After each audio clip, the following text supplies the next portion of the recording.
Hello, welcome back to the Order of the Sacred Stars Temple Chamber. My name is Aislin, and I'll be talking to you today about the Malleus Maleficarum. This was the book published in the 15th century that had the single greatest influence on the witch trials that lasted from the 15th through the 17th century. In 1486, two German monks wrote a book that would soon become famous. Jacob Sprenger and Heinrich Kramer created the Malleus Maleficarum, also called the Witch's Hammer. This book gave very definite instructions for the persecution of witchcraft during the witch trials. This book only ignited the already delicate situation in Europe, adding fuel to the raging persecution of innocents. This book did not start the whole thing, but it certainly didn't help.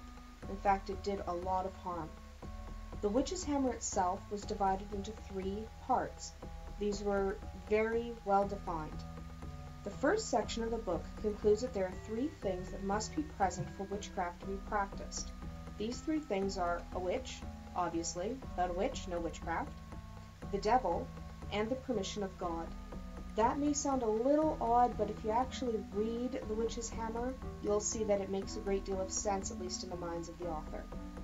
The Witch's Hammer declares that to not believe in witchcraft is heresy.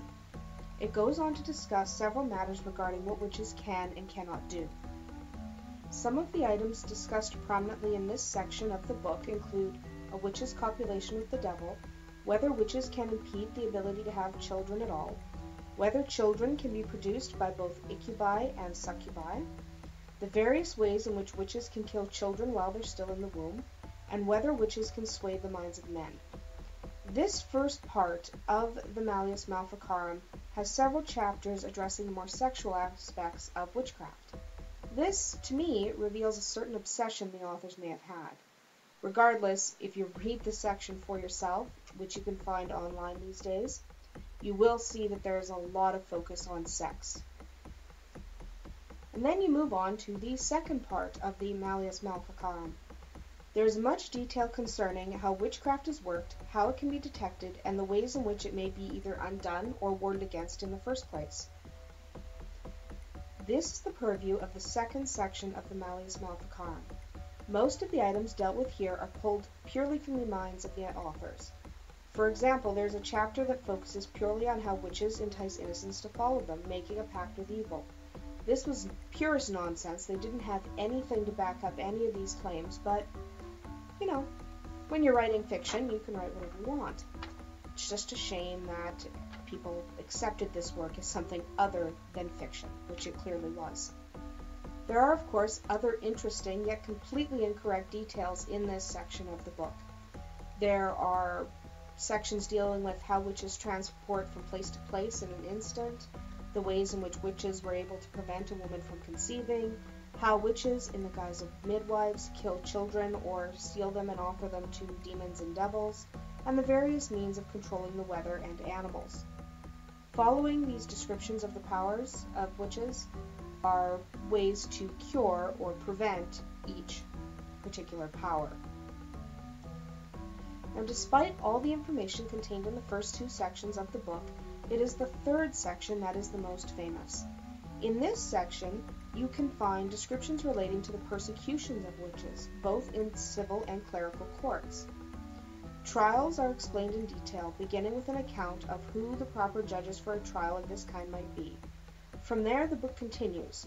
It covers the trial process, the examination of witnesses, and details how exactly you should get a confession out of a supposed witch.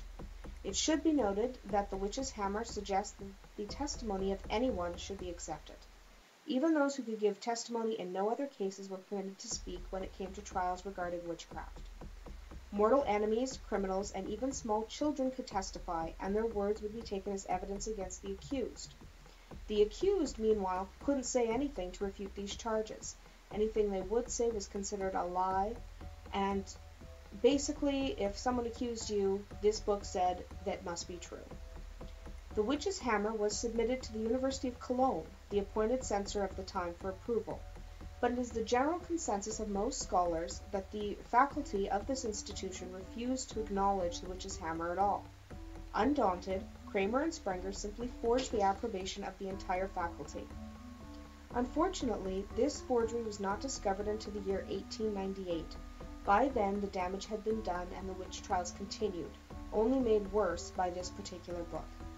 It would be hundreds of years before the persecutions would die down enough for some of the beliefs from early Europe to be resurrected. When they were, in the mid-20th century, one of the new adaptations was Wicca. Now, I would like to spend a little time talking about what happened in the 20th century, but since that's not the focus of this video, you'll have to wait until next time. Until then, blessed be.